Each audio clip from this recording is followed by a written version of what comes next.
Hi hello എല്ലാവർക്കും നമസ്കാരം. Northern അടുക്കളയുടെ പുതിയൊരു വീഡിയോയിലേക്ക് സ്വാഗതം. ഞാനിന്ന് വന്നിട്ടുള്ളത് ഒരു ട്രെയിൻ യാത്രയ്ക്ക് അല്ലെങ്കിൽ നമ്മൾ ഒരു മാസത്തെ വീട്ടിൽ നിന്നൊരു മാറി നിൽക്കുന്നു, അതിന് വേണ്ടിയിട്ടുള്ള എന്തൊക്കെ തയ്യാറെടുപ്പുകൾ ചെയ്യാം. അപ്പം ഞങ്ങൾ ഈ അടുത്ത ദിവസം നടത്തിയ ഒരു യാത്രയ്ക്ക് വേണ്ടിയിട്ടുള്ള തയ്യാറെടുപ്പുകളൊക്കെയാണ് കാണുന്നത്. ആദ്യമേ തന്നെ ഞങ്ങൾ പെട്ടെന്ന് ഒരു 7 ദിവസത്തിനുള്ളിൽ തയ്യാറാക്കിയ ഒരു പ്ലാനായിരുന്നു നാട്ടിലേക്ക് പോകാമെന്നുള്ളത്. അതുകൊണ്ട് തന്നെ കുറേ സാധനങ്ങളൊക്കെ, അതായത് ചെറുപയർ, കടല, അങ്ങനെയുള്ളതെല്ലാം ഈ മാസത്തേക്കുള്ളതെല്ലാം വാങ്ങിയിരുന്നു. പിന്നെ ഒരു ദിവസം ഒന്ന് വെയിൽ കണ്ടപ്പോൾ അതിനെല്ലാം ഒന്ന് നന്നായിട്ട് വെയിൽ കാണിച്ച് ഉണക്കി പാത്രത്തിലാക്കി അടച്ചു വെച്ചിട്ടുണ്ട്, എയർടൈറ്റ് കണ്ടെയ്നറിൽ. പിന്നെ ഞാൻ ചെയ്തത് ഫ്രിഡ്ജ് വൃത്തിയാക്കിയതാണ്. കഴിഞ്ഞ പ്രാവശ്യമൊക്കെ നമ്മൾ ഓഫ് ചെയ്തിട്ടിട്ട് അങ്ങനെ പോയിട്ട് വരുമ്പോഴത്തേന് അതിനകത്ത് പച്ചക്കറികളൊന്നും കാണത്തില്ല. പിന്നെ ഈ വെള്ളത്തിൻ്റെ ഈർപ്പം ഇരുന്നിട്ട് അത് മൊത്തം കറുത്ത കുത്തുകളായി. പിന്നെ അതിനുശേഷം വന്നപ്പം വൃത്തിയാക്കാൻ ഭയങ്കര പാടായിരുന്നു. അതുകൊണ്ട് ഇപ്പം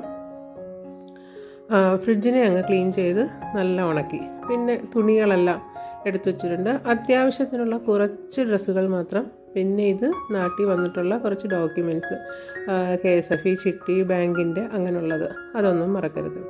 ഡ്രസ്സുകൾ എടുത്തു വയ്ക്കുമ്പോൾ നമ്മൾ ശ്രദ്ധിക്കാനുള്ളത്, ഒരുപാട് ഡ്രസ്സുകളൊക്കെ എടുത്തു വെച്ചാൽ നാട്ടിൽ പലപ്പോഴും വന്നിട്ട് തിരിച്ച് അതേ രീതിയിൽ തന്നെ കൊണ്ടുപോയിട്ട് വന്നിട്ടുണ്ട്. പിന്നെ ആവശ്യത്തിനുള്ള ബുക്ക് കുട്ടികളുടെ, പിന്നെ അതുപോലെ ഡ്രസ്സിൻ്റെ കാര്യം പറയുകയാണെങ്കിൽ എല്ലാവരുടെയും കൂടെ ആ ഒരു ബാഗിൽ കൊള്ളുന്ന 4 പേരുടെയും കൂടെ ഡ്രസ്സേ എടുത്തിട്ടുള്ളൂ. അല്ലെങ്കിൽ വന്നിട്ട് നമ്മൾ അതേപോലെ തന്നെ വരുമ്പോൾ നമ്മൾ പല പ്ലാനിലായിരിക്കും. പിന്നെ ടിഷ്യൂ പേപ്പർ വളരെ അത്യാവശ്യമാണ്. പിന്നെ അതുപോലെ നാട്ടിലേക്ക് കൊണ്ടുവരാൻ വേണ്ടിയിട്ട് ഞാൻ കുറച്ച് അച്ചാറുകളൊക്കെ ഇട്ട് വെച്ചിട്ടുണ്ടായിരുന്നു. അങ്ങനെ ആ അച്ചാറുകളൊക്കെ എടുത്തിട്ടുണ്ട്. പിന്നെ അതുപോലെ എപ്പോഴും വരുമ്പം കൈ കരുതുന്നതാണ് കടുകെണ്ണ, അതും ഒരു ബോട്ടിൽ എടുത്തിട്ടുണ്ട്. പിന്നെ അങ്ങനെ അച്ചാറ്, എണ്ണ വർഗ്ഗങ്ങൾ പ്രത്യേകം ഒരു പാക്കാക്കി, അത് തുണിയുടെ കൂടെ വെച്ചാൽ അതിനകത്തൊക്കെ ആവും. പിന്നെ അതുപോലെ കർട്ടനുകളെല്ലാം നമുക്ക് കഴുകി വെച്ചിട്ട് പോകുന്നതാണ് നല്ലത്. അല്ല അതേപടി ഇട്ടിട്ട് പോവുകയാണെന്നുണ്ടെങ്കിൽ നമ്മൾ വരുമ്പോഴത്തേനും അതെല്ലാം ഒരുമാതിരി വല്ലാത്ത വൈറ്റ് പൂപ്പലൊക്കെ അടിച്ച് കണക്കായിപ്പോവും. അതുകൊണ്ട് ഞാൻ സാധാരണ എല്ലാ വർഷവും പോകുമ്പോൾ കർട്ടനെല്ലാം കഴുകി ഉണക്കി അലമാരയിൽ മടക്കി വെച്ചിട്ട് പോവും. തിരിച്ചു വരുന്ന റൂം വൃത്തിയാക്കിയതിന് ശേഷം കർട്ടൻസ് എടുത്തിടാം, അല്ലെങ്കിൽ നമുക്ക് ഡബിൾ പണിയായിരിക്കും പിന്നെ വരുമ്പോൾ. അതുപോലെ ഫ്രിഡ്ജിൻ്റെ എല്ലാ സാധനങ്ങളും ഞാൻ സെപ്പറേറ്റ് ഊരിയെടുത്ത് ഇതുപോലെ കഴുകി വെയിലത്ത് വെച്ച് നന്നായി ഉണക്കി. ഇപ്പോൾ ഒരു പുതിയ ഫ്രിഡ്ജ് പോലെ തന്നെ ഒരു തുള്ളി വെള്ളം ഈർപ്പമയോ ഇല്ലാതെ എല്ലാം തിരിച്ച് ഞാൻ സെറ്റ് ചെയ്തിട്ടുണ്ട്. അല്ലെങ്കിൽ നമ്മൾ ഒരു മാസമൊക്കെ കഴിഞ്ഞ് വരുമ്പോഴത്തേനും ഇതിനകത്ത് വെള്ളമെല്ലാം അലിഞ്ഞ് ഇറങ്ങിയിട്ട് പിന്നെ ഭയങ്കര ബുദ്ധിമുട്ടാവും. അങ്ങനെ ഇത് വരുന്നതിൻ്റെ തലേ ദിവസം തയ്യാറാക്കി. അതിനുശേഷം യാത്രയ്ക്ക് എന്തൊക്കെ ഫുഡ് കരുതാം എന്നുള്ളതാണ് ഇനി ഞാൻ പറയുന്നത്. ഇത് ഞാൻ 1 കിലോ ആട്ടപ്പൊടി എടുത്തിട്ടുണ്ട്. അതിൻ്റെ കൂടെ ഒരു 100 ഗ്രാം നമ്മുടെ കടലമാവ്, അതും കൂടി എടുത്തിട്ട്, ഇപ്പോൾ 2 കപ്പ് മാവാണ് എടുക്കുന്നതെങ്കിൽ അതിൽ ഒരു 2 സ്പൂൺ എന്നുള്ള അളവിൽ കടലമാവ് ചേർക്കുക. പിന്നെ ഞാൻ ചേർത്തിട്ടുള്ളത് ജീരകം ഒന്ന് കൈകൊണ്ട് തന്നെ ഒന്ന് ഞെരടി ഒന്നിട്ടിട്ടുണ്ട്. അതുപോലെ കുറച്ച് അജ്വൈനും ഇട്ടിട്ടുണ്ട്. ഞാനിത് 1 കിലോ മാവിനാണ് എടുത്തിട്ടുള്ളത്. അതുകൊണ്ട് തന്നെയാണ് ഇത്രയും അജ്വൈൻ ചേർത്തിട്ടുള്ളത്. കുറച്ച് മാവിനെടുക്കുമ്പോൾ കുറച്ച് ചേർത്താൽ മതി. പിന്നെ കുറച്ച് മഞ്ഞൾപ്പൊടി ഇട്ട് കൊടുത്തിട്ടുണ്ട്. അതുപോലെ പച്ചമുളക് വേണമെങ്കിലും ഇടാം, ഞാൻ മുളക് പൊടി ഇട്ടു. അതിനുശേഷം ഒരു 2 ടേബിൾ സ്പൂണിന് വേണ്ടിയിട്ട് തൈരും കൂടി ചേർത്ത് കൊടുക്കും. തൈരും ഈ കടലമാവും ഒക്കെ ചേർത്തെടുക്കുമ്പോൾ ചപ്പാത്തി 2 ദിവസമൊക്കെ ഇരുന്നാൽ നല്ല സോഫ്റ്റായിട്ടും കേടാകാതെ ഇരിക്കാനാണ് ഈ തൈര് ചേർത്ത് കൊടുക്കുന്നത്. എന്നിട്ട് ഇതിനെ ആദ്യമേ ഒന്ന് മിക്സ് ചെയ്തെടുക്കുക. ഇത് എല്ലാം ഒന്ന് പിടിക്കാനായിട്ട് കൂട്ടത്തിൽ നമ്മൾ ഉപ്പും ചേർത്ത് കൊടുത്തിട്ടുണ്ട്. അതിന് ശേഷം കുറേശ്ശെ വെള്ളം ഒഴിച്ച് നമുക്ക് കുഴച്ച് വയ്ക്കാം. കുഴച്ച് വെച്ചതിന് ശേഷം ഒരു അരമണിക്കൂറൊക്കെ ഒന്ന് റെസ്റ്റ് ചെയ്യുക.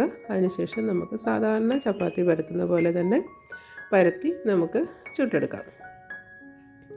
ഇപ്പം ഞാനിവിടെ കുഴച്ചെടുത്തിട്ടുണ്ട്. ഇപ്പം വെളിയിൽ നിന്നൊന്നും മേടിച്ച് കഴിക്കാൻ പറ്റിയ സാഹചര്യങ്ങളല്ല. അപ്പോൾ ട്രെയിനിലും ഫുഡ് ഇല്ലെന്നൊക്കെയാണ് പറഞ്ഞു കേട്ടത്. അതുകൊണ്ട് ഒരു തക്കാളി ചട്നി എടുക്കാനുള്ള തയ്യാറെടുപ്പാണ്. ഇഞ്ചിയും വെളുത്തുള്ളിയും ഒരു കൈക്കുള്ളിൽ എന്നുള്ള രീതിയിൽ അരിഞ്ഞു വെച്ചിട്ടുണ്ട്. അതുപോലെ 1 കിലോ തക്കാളിയും വളരെ ചെറുതായി അരിഞ്ഞു വെച്ചിട്ടുണ്ട്. പിന്നെ ഇത് ഉണ്ടാക്കാൻ പോകുന്നത് കടുകെണ്ണയിലാണ്. കടുകെണ്ണ നന്നായിട്ടൊന്ന് ചൂടായതിന് ശേഷം കടുകിട്ടൊന്ന് പൊട്ടിച്ചിട്ടുണ്ട്. അതുപോലെ മുളകും ഇട്ട് കൊടുത്തു. പിന്നെ നമ്മൾ അരിഞ്ഞു വെച്ചിരുന്ന ഇഞ്ചിയും വെളുത്തുള്ളിയും കൂടി ചേർത്ത് കൊടുക്കാം. ഇഞ്ചിയും വെളുത്തുള്ളിയും നന്നായിട്ട് മൂത്ത് വരണം. നന്നായിട്ട് മൂത്ത മാത്രമേ ഈ അച്ചാർ, ഇതൊരു അച്ചാർ പോലെയുള്ള ഐറ്റമാണ്. ഇതിൻ്റെ റെസിപ്പി ഞാൻ നേരത്തെയും ചെയ്തിട്ടുണ്ട്. നമുക്ക് യാത്രയ്ക്ക് ധൈര്യമായിട്ട് കൂടെ കരുതാൻ പറ്റുന്നതാണ്. കുറേ അധിക ദിവസം തന്നെ ഇത് കേടാകാതിരിക്കും. അപ്പോൾ ഇഞ്ചിയും വെളുത്തുള്ളിയും ഒന്ന് മൂത്തതിന് ശേഷം ആ തക്കാളി അരിഞ്ഞത് ഇട്ട് കൊടുക്കാം.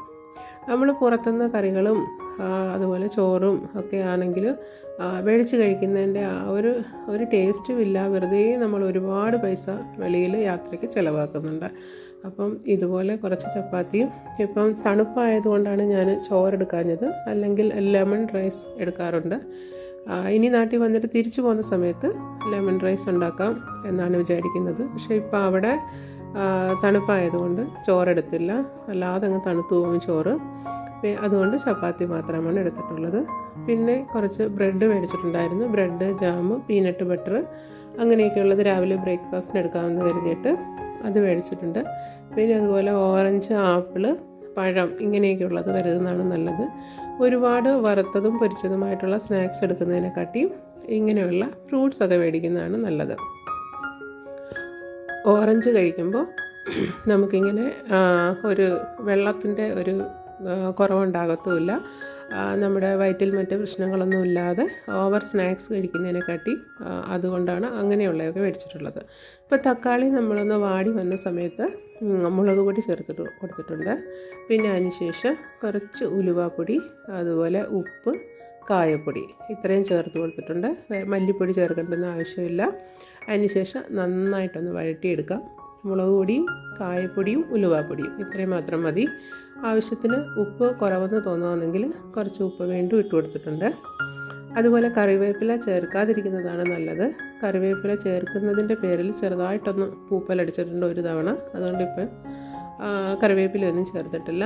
നല്ല ഡ്രൈ ആയി വരുന്നത് പോലെ തക്കാളിയിലെ ആ വെള്ളമെല്ലാം നന്നായി പറ്റി കഴിയുമ്പോൾ ഇങ്ങനെ മേളിൽ കൂടി ഇങ്ങനെ എണ്ണ തെളിഞ്ഞ പോലെ വരും. ഇപ്പോൾ ഇതാ നമ്മുടെ തക്കാളിക്കറി സൈഡിലെല്ലാം നല്ല എണ്ണ തെളിഞ്ഞ് വന്നിട്ടുണ്ട്. ഇനി നമുക്ക് സ്റ്റൗ ഓഫ് ചെയ്തതിന് ശേഷം തണുക്കുമ്പോൾ ഒരു ബോട്ടിലിലേക്ക് മാറ്റി വയ്ക്കാം.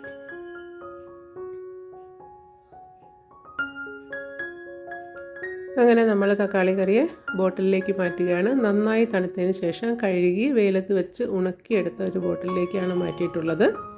അപ്പോൾ നമുക്ക് 2 ദിവസത്തെ ട്രെയിൻ യാത്രയിലും അതിൽ കൂടുതൽ ദിവസം ഇരുന്നാലും ഇത് കേടാകത്തില്ല. അപ്പം വളരെ സേഫ്റ്റി ആയിട്ടുള്ള ആഹാരങ്ങൾ വേണം നമ്മൾ യാത്രയ്ക്ക് കഴിക്കാൻ. അതിനുശേഷം ഞാൻ ചപ്പാത്തി ഉണ്ടാക്കുകയാണ്. ഇതേപോലെ സാധാരണ ചപ്പാത്തിക്ക് എടുക്കുന്ന പോലെ തന്നെയുള്ള ഇതുപോലെ ബോളുകളാക്കി എടുക്കുക. അതിനുശേഷം വളരെ നൈസായിട്ട് പരത്തിയെടുക്കുക.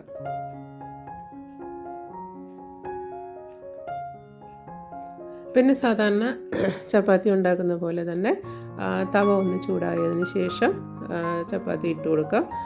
ഇട്ട് കൊടുത്തിട്ട് 2 സൈഡും ഒന്ന് ചൂടാക്കി എടുക്കുക. ആദ്യം 2 സൈഡും ചൂടായതിന് ശേഷം പിന്നെ ഒന്ന് തിരിച്ചിട്ടിട്ട് ഞാനിവിടെ നെയ്യാണ് ചേർത്ത് കൊടുത്തിട്ടുള്ളത്. നെയ്യ് ഇവിടെ നല്ല കട്ടിയായിട്ടിരിക്കുകയാണ്. അതുകൊണ്ട് തന്നെ ഇളക്കിയിടാനൊക്കെ നല്ല പാടായിരുന്നു. പക്ഷേ നെയ്യ് ചേർക്കുന്നതിനെക്കാട്ടി നല്ലത് എണ്ണ ചേർക്കുന്നത് നല്ലതാണ്. ഏതെങ്കിലും ഒരു റിഫൈൻഡ് ഓയിൽ കുറച്ച് ചേർക്കാം. നെയ്യ് ചേർക്കുമ്പം പിന്നെ തണുപ്പായതുകൊണ്ട് ഒന്നുകൂടെ ചപ്പാത്തി ഒന്ന് കട്ടിയായിപ്പോയി. എന്നാലും കഴിക്കുന്നതിന് ടേസ്റ്റ് കുറവൊന്നുമില്ലായിരുന്നു, കേടായിട്ടുമില്ല. പക്ഷേ പിന്നീട് എനിക്ക് മനസ്സിലായി നെയ്യെക്കാട്ടിയും റിഫൈൻഡ് ഓയിൽ ചേർക്കുന്നത് തന്നെയാണ്. വളരെ കുറച്ച് മാത്രം മതി, ചെറുതായിട്ടൊരു മയത്തിന്. അല്ലാതെ നമുക്ക് ഫുൽക്ക റൊട്ടിയായിട്ടും വേണമെങ്കിൽ ഉണ്ടാക്കിയെടുക്കാം. പക്ഷേ ഒന്ന് സോഫ്റ്റ് ആവാൻ വേണ്ടിയിട്ടാണ് ഇങ്ങനെ 2 ദിവസം ഇരിക്കേണ്ടതല്ലേ, അതുകൊണ്ടാണ് ഇങ്ങനെയൊന്ന് നെയ്യ് ചേർത്ത് ഒന്ന് പ്രസ് ചെയ്ത് കൊടുത്ത് ഉള്ളെല്ലാം നന്നായി വെന്തതിന് ശേഷം നമുക്ക് പിന്നെ ഇതേ രീതിയിലെടുത്തിട്ട് എല്ലാത്തിനെയും റെഡിയാക്കി എടുത്തു. 2 ദിവസത്തിനേക്കുള്ള ഫുഡ് നമ്മൾ കരുതിയിട്ടുണ്ടായിരുന്നു. അപ്പോൾ എല്ലാ ചപ്പാത്തി റെഡി ആയിട്ടുണ്ട്. ഇനി ഇത് പാക്കിംഗ് ചെയ്യുന്നത് എങ്ങനെയാണെന്ന് നോക്കാം. അപ്പോൾ ഒരാൾ ഇതിൽ ഒരു 2 എണ്ണം 3 എണ്ണം ഒക്കെ മിനിമം ഒരു നേരം കഴിക്കാൻ പറ്റും. ആ രീതിയിൽ ഞാനിതുപോലെ അലൂമിനിയം ഫോയിലങ്ങ് മടക്കി ഒരു 2 എണ്ണം 3 എണ്ണം, കുട്ടികൾക്കൊക്കെ 2 എണ്ണം വെച്ചിട്ട് അങ്ങനെ അങ്ങ് മടക്കി. അപ്പോൾ ഈ രീതിയിൽ എല്ലാം അങ്ങ് പാക്ക് ചെയ്തു. ഇങ്ങനെ എടുക്കുമ്പോഴുള്ള പ്രത്യേകത എന്ന് വെച്ചാൽ നമ്മൾ പിന്നെ ഇതിന് വേണ്ടി പ്രത്യേകിച്ച് പ്ലേറ്റ് കൊണ്ടുപോകണ്ട. 2 സ്പൂൺ കരുതിയേക്കണം ഈ അച്ചാറുകൾ. പിന്നെ ഞാൻ കൂടെ എടുത്തിട്ടുള്ളത് ചമ്മന്തിപ്പൊടിയാണ്. ഇത് 2 ദിവസം മുമ്പ് ഇവിടെ കിടന്ന തേങ്ങയിൽ തന്നെ ഉണ്ടാക്കിയതാണ്. പിന്നെ ഒരു ഗ്ലാസ് 2 സ്പൂണ്. ഇത് ഇത്രയും യാത്രയ്ക്ക് വളരെ അത്യാവശ്യമാണ്. അങ്ങനെ ഞങ്ങൾ യാത്ര പുറപ്പെട്ടു. കൊൽക്കത്തയിൽ നിന്ന് രാത്രിയായിരുന്നു ട്രെയിന്. രാത്രി 11 മണിക്ക് ഉള്ള ട്രെയിനായിരുന്നു നാട്ടിലേക്ക്. അങ്ങനെ അത്യാവശ്യ സാധനങ്ങളെല്ലാം കൂടെ കരുതി. അതുപോലെ 5 ലിറ്റർ വെള്ളവും എടുത്തിട്ടുണ്ട്. പിന്നെ വെള്ളം വേണമെങ്കിൽ നമുക്ക് വീണ്ടും വെളിയിൽ നിന്ന് മേടിക്കാവുന്നതേ ഉള്ളൂ. അങ്ങനെ ട്രെയിൻ വന്നു. യാത്രക്കാരെല്ലാം എത്തിയിട്ടുണ്ട്. വളരെ സേഫ്റ്റി ആയിട്ടുള്ള, പ്രത്യേകിച്ച് ശ്രദ്ധിക്കുക, മാസ്ക് ധരിക്കുന്നതും അതുപോലെ സാനിറ്റൈസർ കരുതുന്നതും. അപ്പോൾ എല്ലാവർക്കും അടുത്ത വീഡിയോയിൽ കാണാം. Thank you for watching.